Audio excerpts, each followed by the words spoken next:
Dakilang Diyos, aming Ama na nasa langit, na mabiyaya at mapagmahal, tunay nga na kami nagkakatipon para Ikaw ay aming sambahin, upang Ikaw ay aming luwalhatiin at pasalamatan sapagkat tunay kang dakila at tunay ka nga po, Panginoong, mabuti sa amin. At sa aming layunin, Panginoon, ng pagsamba sa araw na ito, alam po namin, Panginoon, ang aming mga kahinaan, kaya humihingi po kami ng tawad sa iyong banal na presensya sa aming kalagitnaan at naglalagak lamang po kami ng aming pag-asa sa ginawa ng Panginoong Hesukristo upang kalugdan mo ang oras na ito ng pag-aaral namin ng iyong salita, upang tulungan ang bawat isa sa amin na talagang maunawaan ang iyong mga katotohanan, mabigyan ito, Panginoon, ng tunay na refleksyon at sa magitan ng pananampalataya, pakanasain po namin na may sagawa ang mga bagay na ito.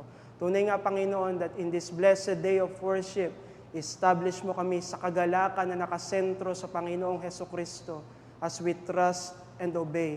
Matutunan nga, Panginoon, ng bawat isa sa amin ang kagalakan ng pagsunod sa iyo at masumpungan ng mga wala pa kay Kristo ang buhay na walang hanggan sa Kanya na tanging tagapagligtas. Panalangin po namin ito sa pangalan ng Panginoong Jesus. Amen. So tayo po'y makakaupo na.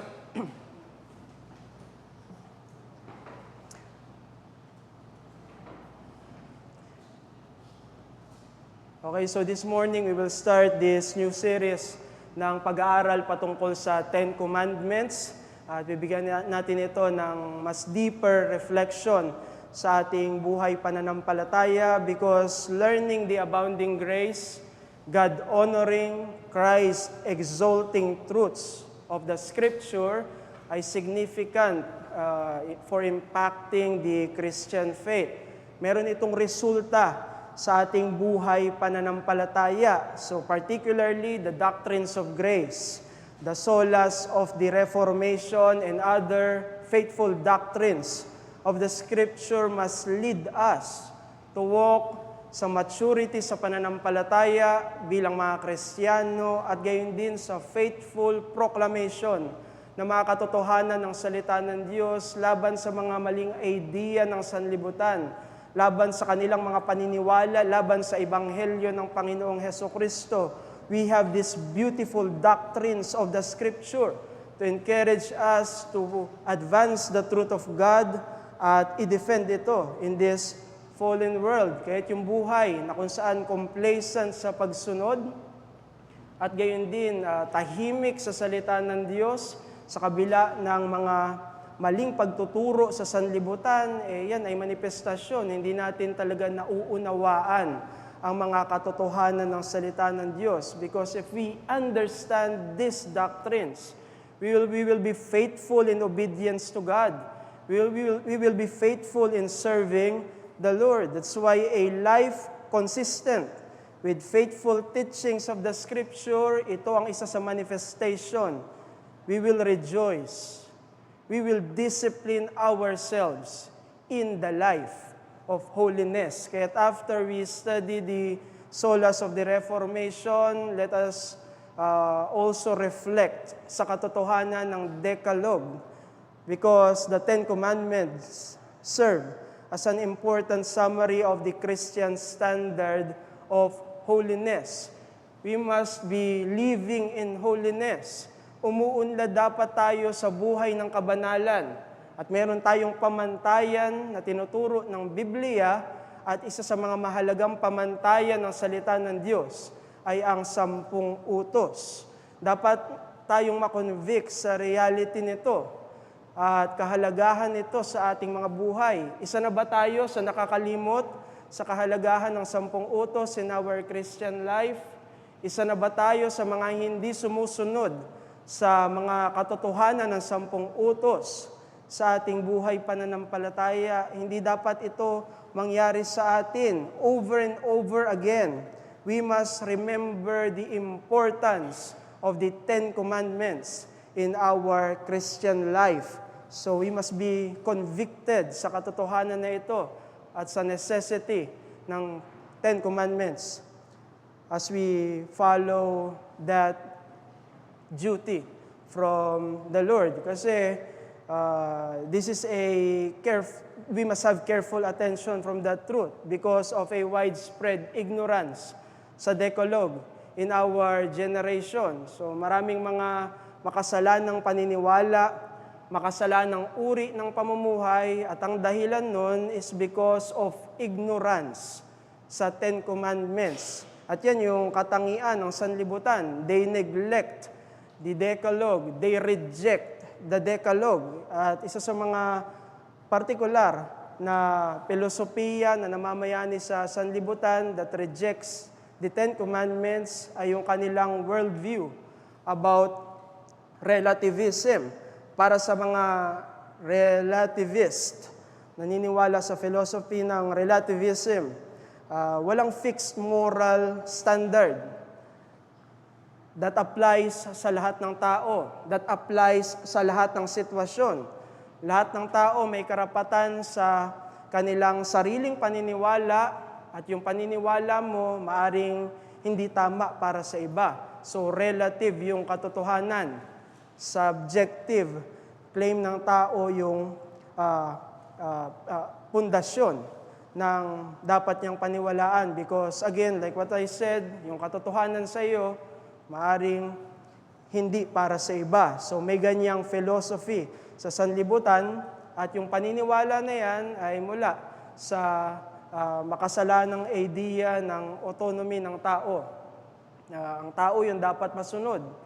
Ang tao yung dapat masunod sa kanyang sariling paniniwala. Kaya kahit malinaw yung Ten Commandments sa salita ng Diyos, people of the world can neglect, can reject that teaching ng salita ng Diyos. So everyone does what right according to their own thinking. At marahil pamilyar tayo diyan kasi binanggit yan ng Judges chapter 21 verse 25. So in those days, there was no king in Israel, and everyone did what was right in his own eyes. So may mga judges noon, yung bayan ng Israel.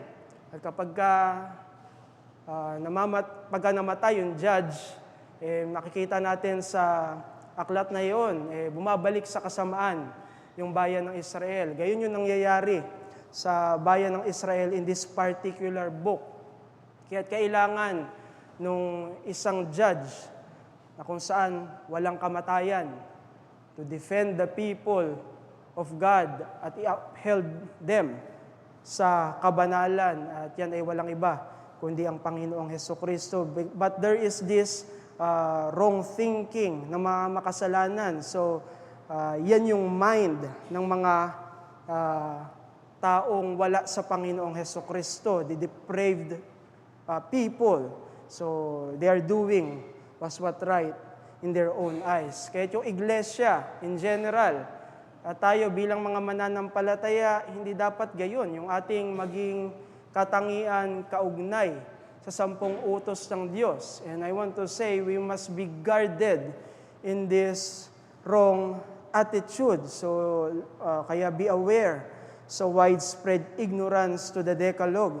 But another thing, may mga pagtuturo, even sa Christian community, na yung 10 utos ay wala ng binding authority. So, para sa ibang mga iglesia, para sa mga ibang paniniwala, ay wala ng bisa yung 10 utos sa ating panahon. So, merong mga paniniwala ng panahon ngayon ay panahon na ng biyaya. At makikita sa Biblia na kinokontrast yung law at gayon din yung grace. Therefore, yung kautusan ay wala ng bisa sa ating panahon. At tayo ay nasa panahon na ng biyaya at hindi na kailangan ng kautusan. At yan ay maling paniniwala na hinango sa Romans 6:14. Sa Galatians 3:10, na kung saan yung mga sinasabi dito ni Pablo ay hindi para sabihin na walang bisa yung kautusan sa buhay Kristiyano. Ang mga talata na ito ay nagtuturo na ang kautusan ay nawalan ng bisa in its convicting power. Kasi yung law, it reveals our sin. It reveals our imperfection sa pagsunod sa Diyos. Yun yung role ng law na nawala ng bisa. sa buhay Kristiyano. Past role na iyon ng kautusan sa atin because we are now justified in the Lord Jesus Christ. As people na na-justified, mayroong nagpapatuloy na standard sa atin ng holiness yung kautusan bilang bahagi ng role na ito. But there is that wrong teaching sa ating panahon. At meron din mga nagtuturo na yung kautusan, sa lumang tipan lamang yan. Kasi yung utos na dapat natin sundin sa kasalukuyan ay ang kautusan na ni Kristo. The law of Christ, yun yung category na dapat daw sundin ng mga iglesia after the first coming of the Lord Jesus Christ. At mamaya we will correct this because this idea ay nagmula sa pagtuturo na yung mga kautusan sa lumang tipan ay iisang unit lamang. At dahil tinupad iyon ng Panginoong Hesukristo, kasamang tinupad niya yung kautusan at hindi na ito kailangan after its fulfillment in the Lord Jesus Christ. Familiar tayo diyan sa New Covenant theology. But another thing na pagtuturo that rejects the binding validity ng Decalogue ay yung pagsasabi na ang motibasyon na natin ngayon ay pag-ibig. Pero hindi lamang yan nanatili bilang motivation, kundi para sa kanila, yan na yung guiding action. Dapat nagmumula sa pag-ibig natin.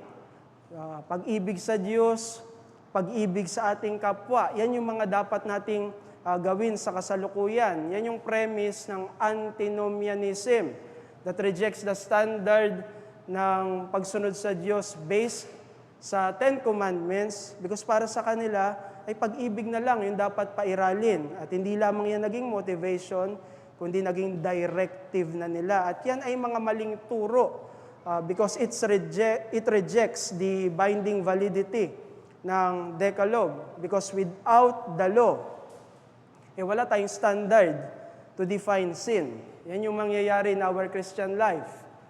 Paano natin sasabihin kasalanan yung isang bagay? Sinabi ng Biblia, di ba? Lawlessness yung kasalanan because dilabag nito yung kautusan. There will be no standard to define sin. And there will be no standard to define holiness.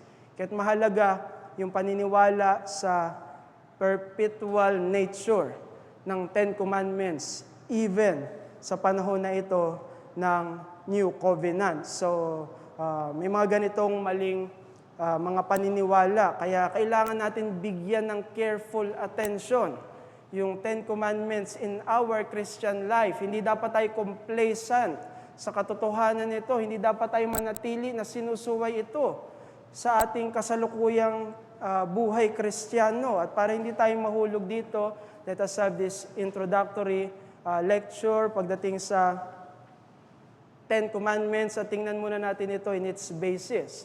Sapagkat lahat ng pagtuturo patungkol sa kautusan ng Diyos ay dapat laging bigyan ng kaugnayan sa Diyos mismo.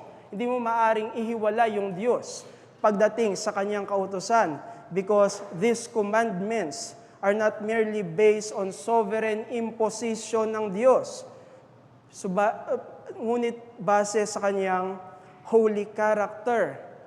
Yung kautusan, the Ten Commandments, reflects the character ng Diyos. Yan yung mahalaga nating maintindihan. Particularly yung kanyang righteousness. Yan yung nire-reflect na attribute ng kautusan dahil may kaugnayan ito sa Diyos na may akda. We have this passage ng Romans 7 verse 12. At pansinin ninyo yung mga characteristics pagdating sa kautusan ng Diyos. Lahat ng ito ay may kaugnayan sa attribute ng Diyos. So the law is holy, and the commandment is holy and righteous and good. At lahat ng iyan ay masasabi mo sa Diyos. Kasi may kaugnayan yung kautusan directly sa Diyos na may akda nito. So the Decalogue expresses the character of God. Kaya anuman yung sabihin ng kautusan, pagdating sa kung ano yung masama, mananatiling masama yan. Kasi righteous yung law. Kapag sinabi ng kautusan na mabuti yung isang bagay, mananatiling mabuti yan. Walang sasabihin yung Diyos that will contradict the Ten Commandments. Kasi yung Ten Commandments, reflection iyan ng kanyang righteous character na hindi nagbabago. Even before the Mosaic period, these moral mandates were binding, though not yet codified. In other words, hindi pa naisusulat sa tablets ng stone, yung Ten Commandments. Pansin natin mga inuutos nito ay meron ng otoridad sa mga unang mga mananampalataya. Kasalanan yung pagpatay na ginawa ni Cain at Abel. Ni Cain kay Abel. Kasalanan yung pangangalunya na ginawa ni Huda. Kasalanan yung paggawa ng Diyos-Diyosan na sinusuway na noon kahit wala pa yung pagsulat ng 10 utos sa 2 tablets ng stone. At hindi lamang sa nakalipas. At pagkatapos isulat yung kautusan, merong mga progreso ng kapahayagan at katotohanan para dito na hindi magbabago. At gayon din, hindi iko-contradict yung sinasabi ng 10 utos. Yan yung mangyayari sa atin as we study the Scripture. Uunlad tayo sa pagkaunawa ng kautusan ng Diyos. Uunlad tayo sa aplikasyon ng 10 utos ng Diyos. The being of God is the ground of His eternal law, revealed in nature and Scripture. So merong walang hanggang utos yung Diyos. At binigyan yan sa atin ng refleksyon sa magitan ng 10 Commandments. Una, sa nature. Kasi nilikha yung tao na may kamalayan sa kautusan upang yung ating mga konsensya ay i-accuse tayo sa paglabag o i-excuse tayo sa pagsunod. So, mayroong ganyang katotohanan yung 10 utos ng Diyos as eternal law. Subalit, mas binigyan ng linaw yung mga katotohanan na iyan sa magitan ng banal na kasulatan mula sa kategorya na tinatawag na moral law. In Scripture, merong moral law at iyan yung 10 utos. Yung summary niyan ay yung 10 utos. Kasi yung eternal law ng Diyos, may kaugnayan sa Kanya, ay binigyan ng refleksyon in nature and in Scripture. And in the Bible, we understand that as moral law na yung summary ay 10 Commandments. Kaya't mahalaga na maintindihan ito in its basis. May kaugnayan sa righteous character ng Diyos. But another understanding sa Scripture na dapat natin i-stretch yung ating mga isipan sa oras na ito ay yung katotohanan ng pagiging distinct ng kautusan ng Diyos na ito, yung 10 Commandments. There is its distinctiveness. Kasi yung 10 Commandments, summary ng moral law, unique iyan na kautusan sa Biblia.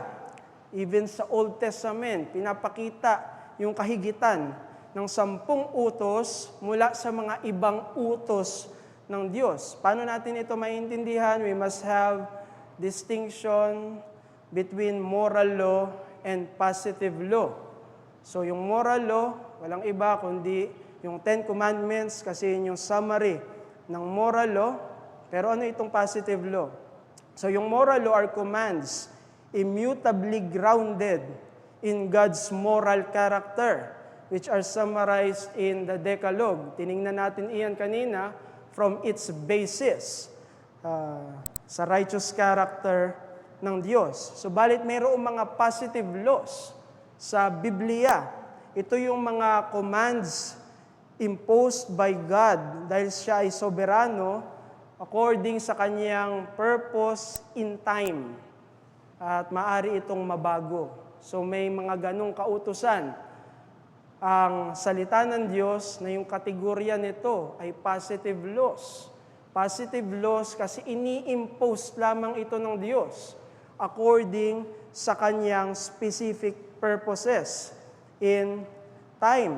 The moral law transcends all of redemptive history. So, mayroong authority, yung moral law, anumang period ng covenants ng Diyos. Pero yung mga positive laws na ini-impose ng Diyos, yan ay nababago. Maaari iyang ma-abolish. Kaya mahalaga na magkaroon tayo ng pagdidistinguish sa Biblia between moral law at positive law. At bigyan ko kayo ng example. Tingnan natin itong Romans 2:26. A simple example para sa atin. Pansinin natin yung moral law dito. Pansinin din natin kung ano yung positive law dito. So, sinabi ng talata, so if a man who is uncircumcised keeps the precepts of the law, will not his uncircumcision be regarded as circumcision? So, pansinin natin diyan yung precepts of the law. So, yan yung 10 utos. That's the moral law. Malinaw yan.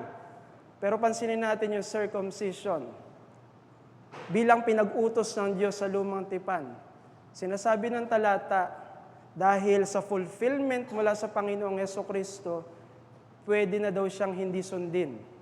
Kahit inutos ito sa lumang tipan. Kasi in our understanding sa mga pinag-utos ng Diyos sa Biblia, dapat mong ma-distinguish between moral law at yung positive law. So, merong moral law na nagpapatuloy kahit sa Gentiles. Dapat yung sundin, yung precepts ng law.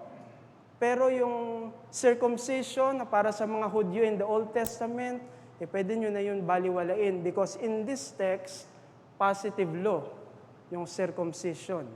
So, there is both the assertion to the believing Gentiles to keep the law without a need to fulfill the command about circumcision.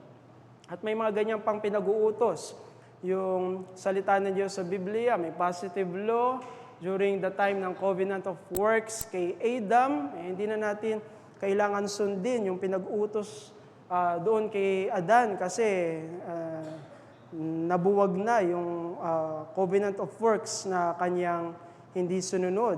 Also, mayroong mga positive laws in our period na kung saan hindi magpapatuloy sa glory. Hindi na kailangan ng baptism doon. Hindi na kailangan ng church discipline doon kasi perfect na yung mga people ng Diyos sa glorification. So, dapat magkaroon tayo ng pagdidistinguish between moral law and positive law. At makikita natin yung uniqueness ng 10 Commandments from this. But let us dig deeper. Tingnan natin itong threefold division of the Old Testament law. Kasi aside sa moral law, yung positive law, specifically sa Old Testament, meron pa siyang dalawang separate categories. So, pinakita sa atin sa Biblia, sa Old Testament, yung dalawang categories ng positive laws. At iyan ay ang ceremonial law, which is positive law about the Old Testament worship. Ayan yung ceremonial law na isa sa categories ng positive laws sa Old Testament. And another category ay yung judicial law, which is positive law given to govern the Old Covenant people for life in the land. So, kaya yung Old Testament law, we can divide in this threefold division. May moral law, at yung positive laws, may dalawang categories in the Old Testament, ceremonial law at judicial law. At mahalagang maunawaan ito because other argues for the complete unity ng Old Testament law. Thereby, they reject this tripartite division in effect. Dahil may unity yung Old Testament law, So dahil na-fulfilled na ang mga iyan kay Kristo, even the Decalogue ay hindi na nagpapatuloy. That's why we must reject the complete unity ng Old Testament law kasi may pagdidistinguish between moral law and positive laws.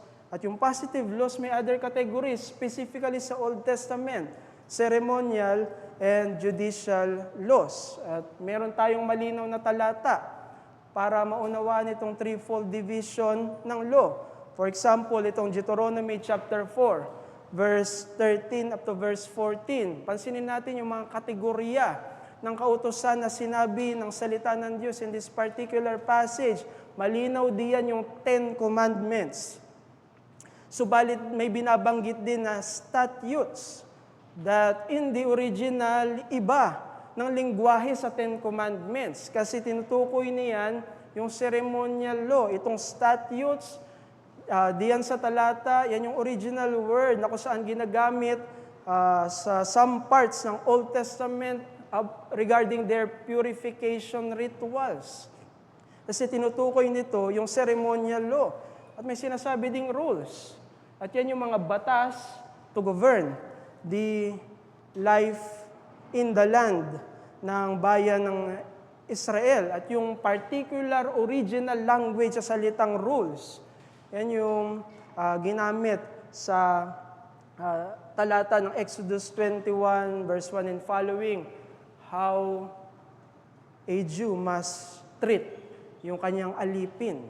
Kasi yan ay tungkol sa judicial law. So may ganyang mga categories in this specific text. And if you are aware with the sequence ng events, sa Exodus chapter 20 up to verse 25, in chapter 20, giving ng law. And after the giving of the law, sa chapter 20, yung chapter 21 up to chapter 23, mababasa natin yung mga judicial laws. At specifically sa chapter 25, nariyan yung ceremonial laws.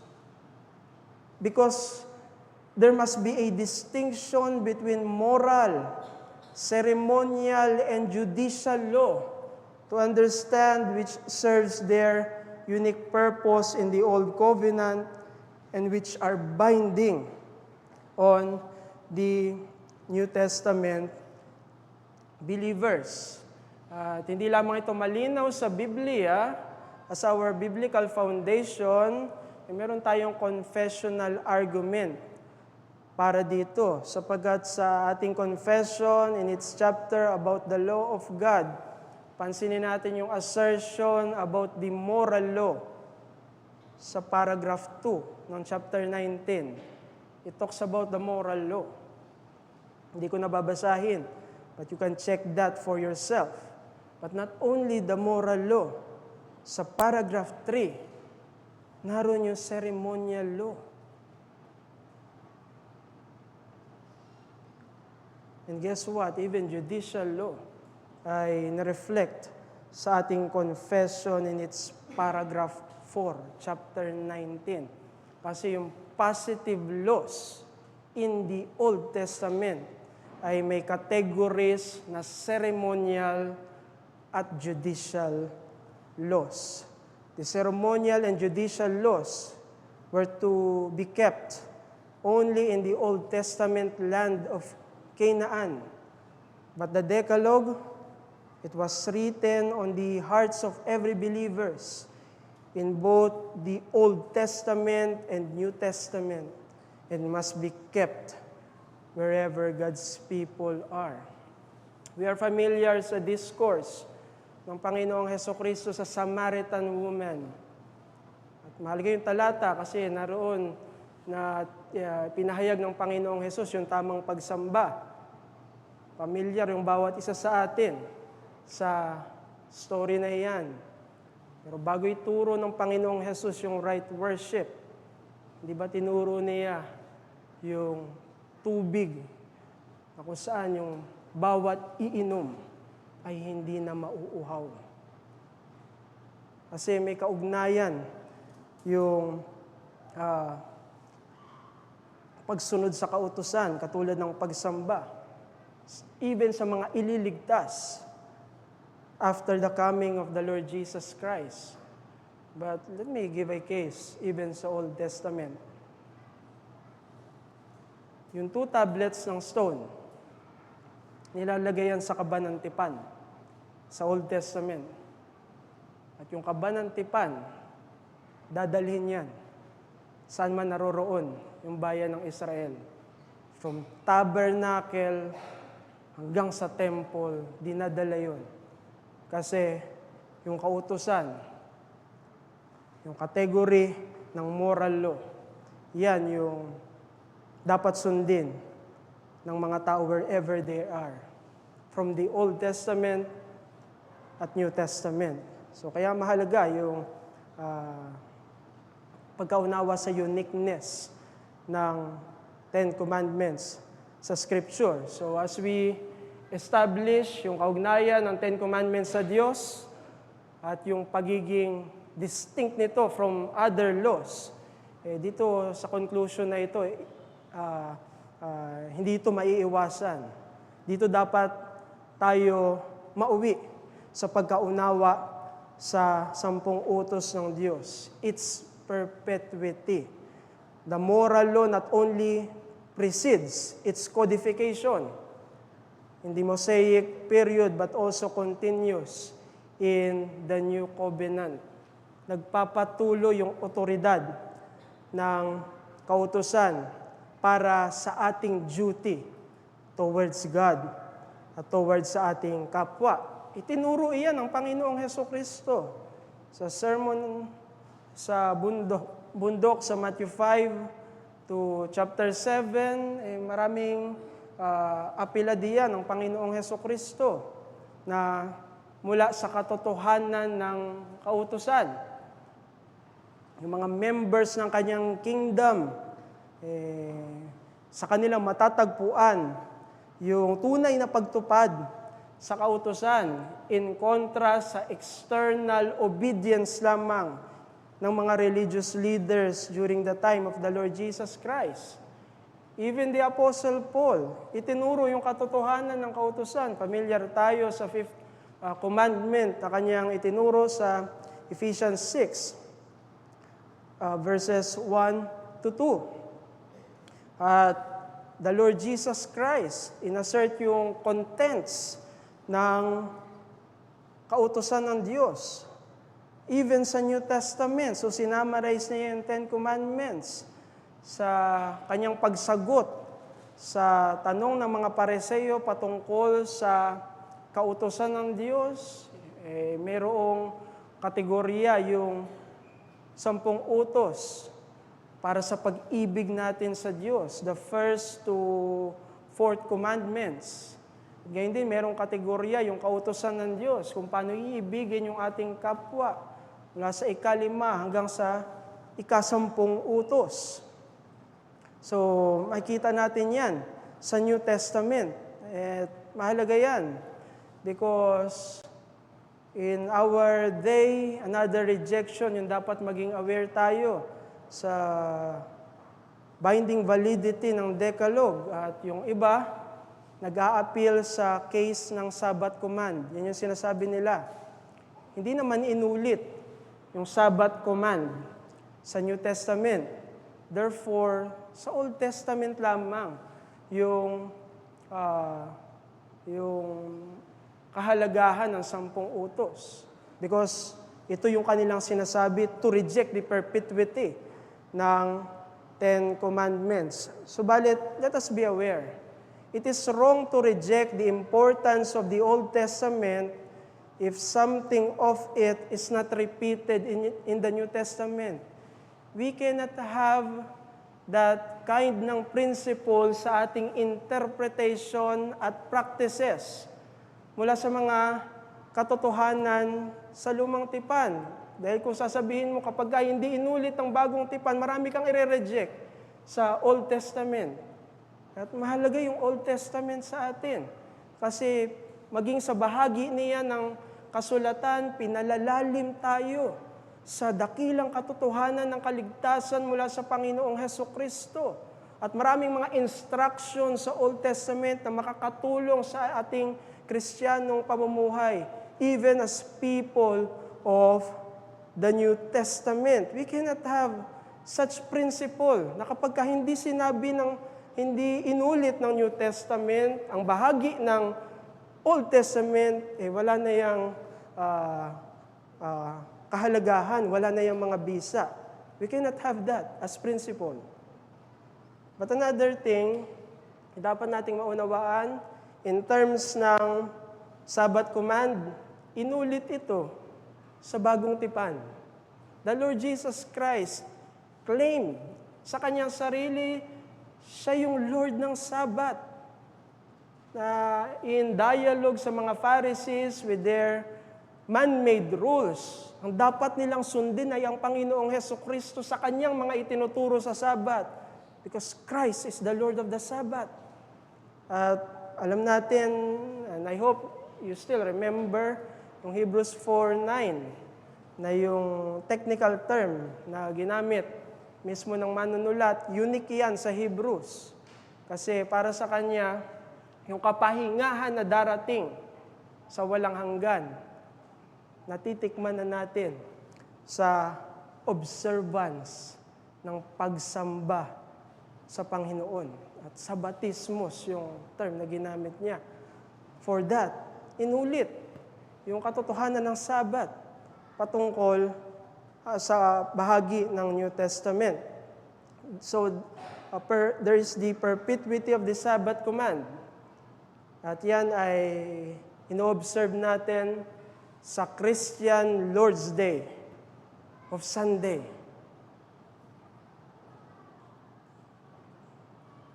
May perpetuity yung kautusan.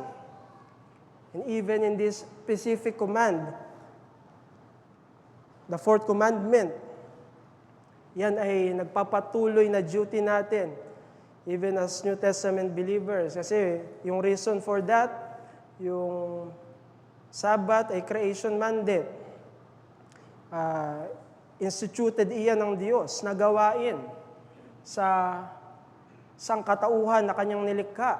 Genesis 2:3. So makikita natin yung gawain ng pagsamba, makikita natin yung pagtatrabaho, makikita natin yung tipan ng pag-aasawa.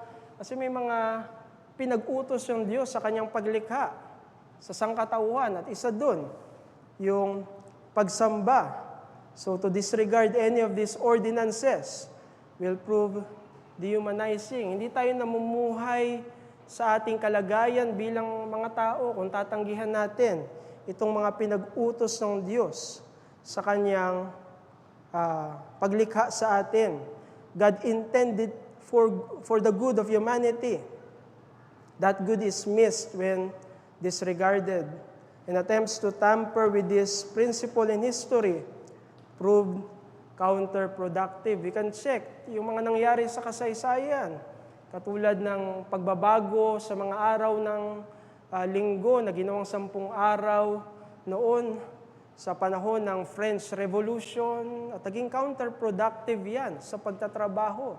Kasi mayroong disenyo yung Diyos sa atin nang nilikha niya tayo, at yan ay ating nalalaman from the things He mandated sa creation para sa sangkatauhan. But another thing kung bakit may perpetuity, the specific command ng pagsamba, dahil sa kaligtasan natin. Hindi lamang tayo natatapos dahil nilikha tayo ng Diyos para sambahin siya bilang manlilikha. Niligtas tayo ng Diyos para tayo ay maging mananamba. Not only sa glory na darating sa hinaharap, kundi even in the present. At let me have just this passage to assert that. Deuteronomy chapter 5, verse 15.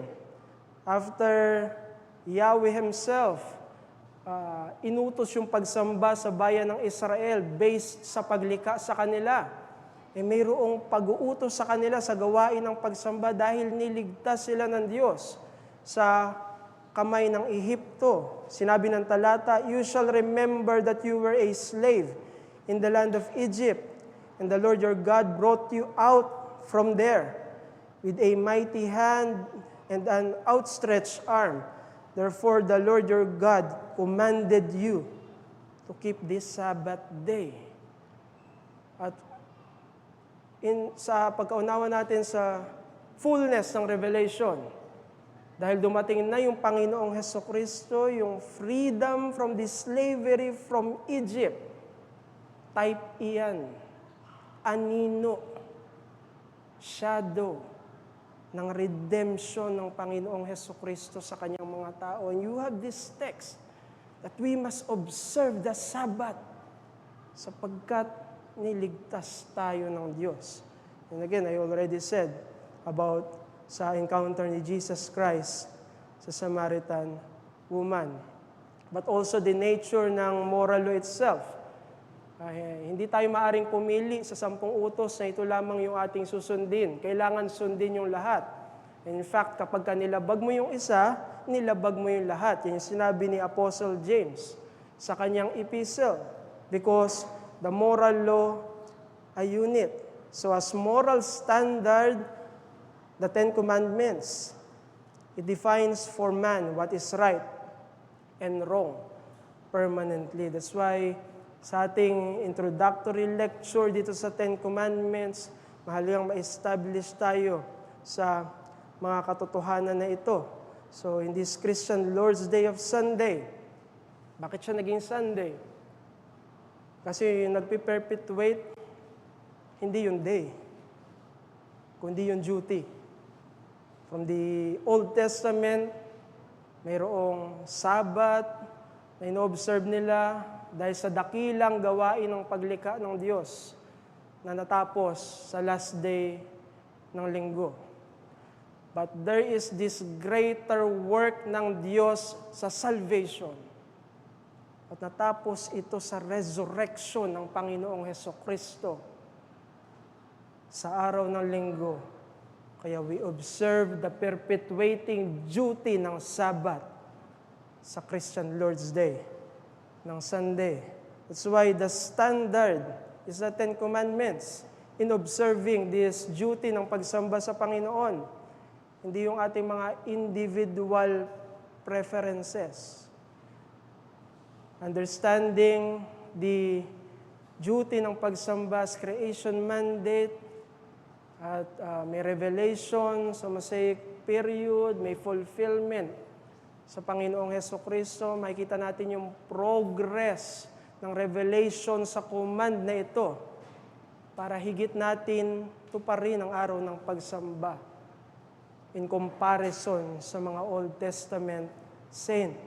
Kaya kung paano sila ay nag-aalay sa Panginoon sa umaga at sa gabi, kung paanong binubuksan nila yung kanilang araw sa pagsamba sa Panginoon at sinasamba siya sa takip silim ng araw na iyon.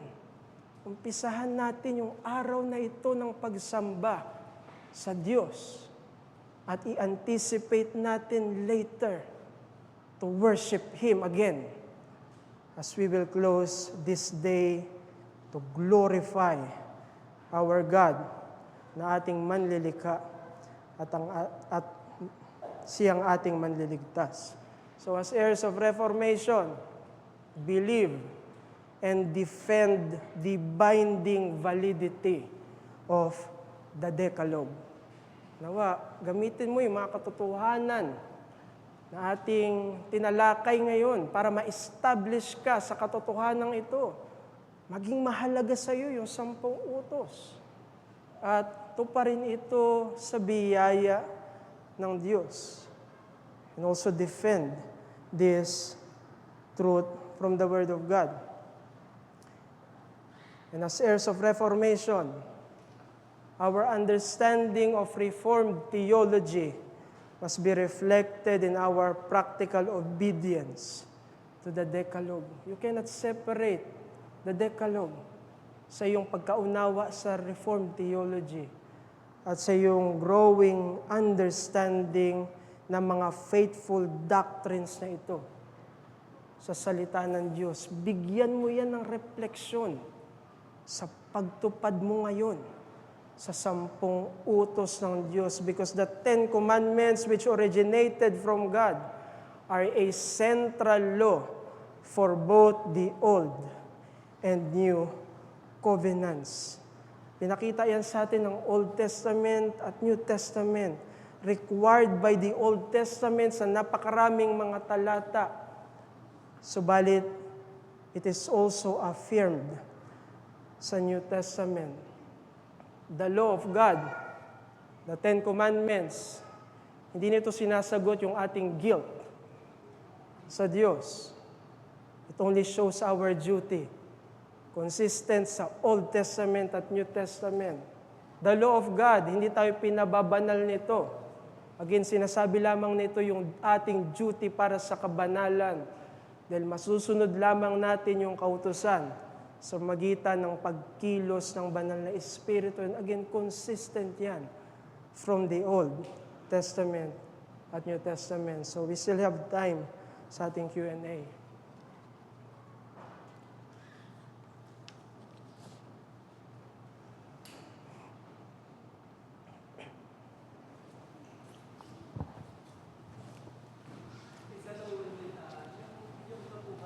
Mike, please.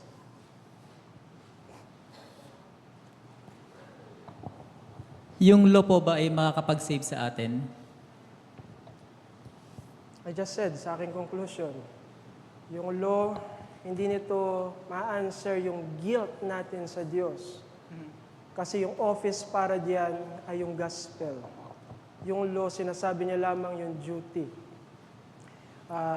Again, sa ating obedience even, hindi tayo pinababanal ng kautusan. Muli, sinasabi lamang nito yung ating duty sa Diyos, duty sa ating kapwa, sapagkat yung opisina para riyan ay ang role ng Holy Spirit. But there will be our concentrated lecture sa 3 uses ng law to understand better that it is for sanctification ng believers ng Panginoong Jesucristo. Pero yung law, mahalaga din siya even sa unconverted sapagkat it reveals our sin. It reveals that we cannot save ourselves. Therefore, this topic na ating pinag-uusapan can point unbelievers even this morning to the Lord Jesus Christ who fulfilled the law in its purpose ng obedience at gayon din sa demand nito na yung sumuway ay dapat parusahan because only Christ ang tagapagligtas na dapat kang sumampalataya. I see.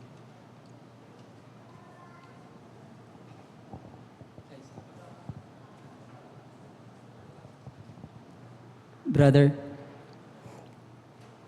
so by the time that we come face to face to our God, can we even tell Him about what we have done?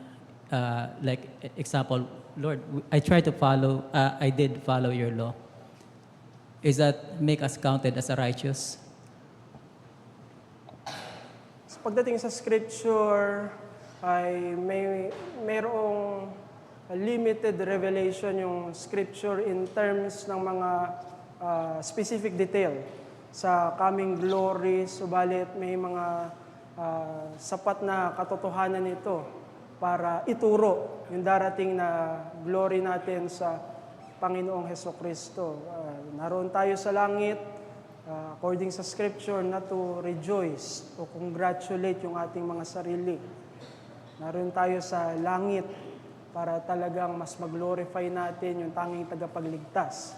Bakit tayo naroroon sa glorification? But another thing, yung pagsunod din naman sa kautusan ngayon, ay mayroong mga rewards. Pagdating sa darating na kalawalhatian at yung kabutihan sa atin ng Diyos ay talagang makikita nating abot-abot na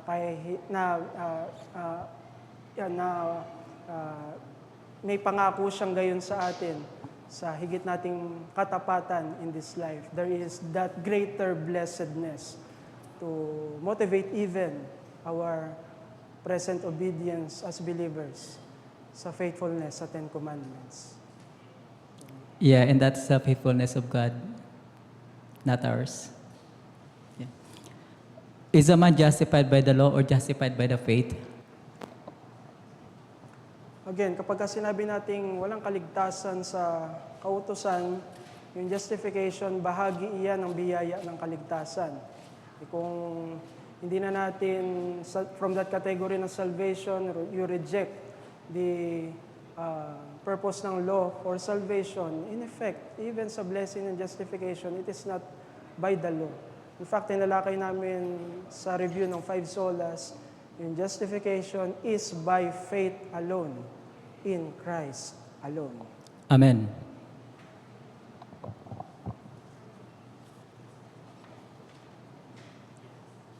Other questions and clarifications, please. Kay Joel. Ano yung pagkakaiba ng laws sa command? Kung meron ba pagkakaiba? Sa semantics lang siguro yan. Pwede mo rin sabihin, stretch ko pa, anong pinagkaiba ng kautusan sa law. So, semantics lamang yan. Pero makita natin yung categories ng, in its principle, ng pagdidistinguish sa moral law. Na yung summary niyan, Ten Commandments. May mga pinag-uutos pa yung Diyos, pero makikita natin yung pundasyon niyan sa Ten Commandments, na hindi nagbabago, kasi yan yung moral law. Subalit,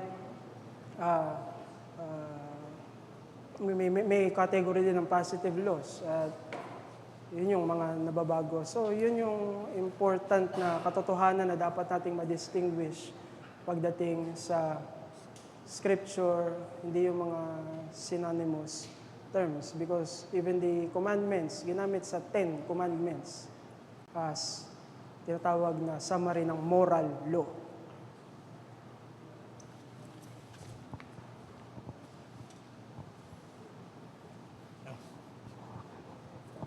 Good morning, Brother Jerry. Ano lang sa akin, ang tanong ko rin, pwede ko bang basahin mo na yun sa Roma? Yes, please summarize lang, Kuya Wancho. But now we have been delivered from the law, having died to what we were held by, so that we should serve in the newness of the Spirit and not in the oldness of the law. Pero ang tanong ko kasi dito, Brother Jerry, kung parehas lang silang spiritual, yung old law, saka itong newness of the law, parehas lang siyang spiritual. Yung kay Moses na batas, saka itong umiirang na batas ng It is Paiso. the same Thank you. law. Opo, Kuya Wancho, tama po. It is the same law sa Old Testament that reveals the duty ng bayan ng Diyos during that time, na kung saan same law that reveals the duty ng believers sa period ng New Testament. Parehas pong 10 Commandments iyon.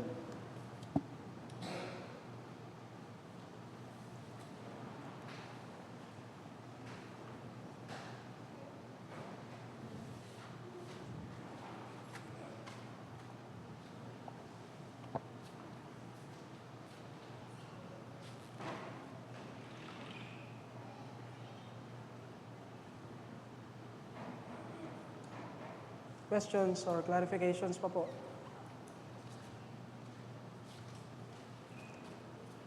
Okay, so nag-signal na sa akin na wala na. Pastor Mon, you want to say something? Okay, so kung wala naman. So let us close in prayer. Dakilang Diyos sa aming Ama na nasa langit, maraming salamat Panginoon in this blessed time ng aming Adult Sunday School because we can reflect again ang mga dakilang katotohanan na may kaugnayan sa iyong 10 utos, na ito'y duty namin even in our day, mahalaga not only sa Old Testament, kundi even sa New Testament believers, for us to greatly appreciate the gospel of the Lord Jesus Christ, sapagkat ang kautusan ay nagkukonvict lamang ng aming mga kasalanan, subalit ang tagapagligtas ay ang Panginoong Hesukristo. Also to greatly appreciate the role of the Holy Spirit na nagbibigay sa amin ng biyaya para kami pabanalin. Because again, sa magitan ng 10 Commandments, we have this duty. Kaya aming dalangin, Panginoon, that may you establish each and every one of us and continue to establish this church sa paninindigan, sa katotohanan ng 10 utos, because even in our day, laganap ang makasalanang ideya at makasalanang pamumuhay ng sanlibutan. At yan ay bunga ng pag-neglect at pag-reject sa kautusan. At may mga pagtuturo that rejects the binding validity ng 10 utos mo. Kaya dalangin po namin, Panginoon, that may you establish us sa matapat na katotohanan ng iyong salita tungkol sa iyong 10 utos. Tunay nga, Panginoon, na makita ito sa aming pamumuhay at aming pahalagahan as individual believers and as a church of the Lord Jesus Christ in our generation. So may your grace be upon us, sapagkat panalangin po namin ito sa pangalan ng Panginoong Hesus Kristo. Amen.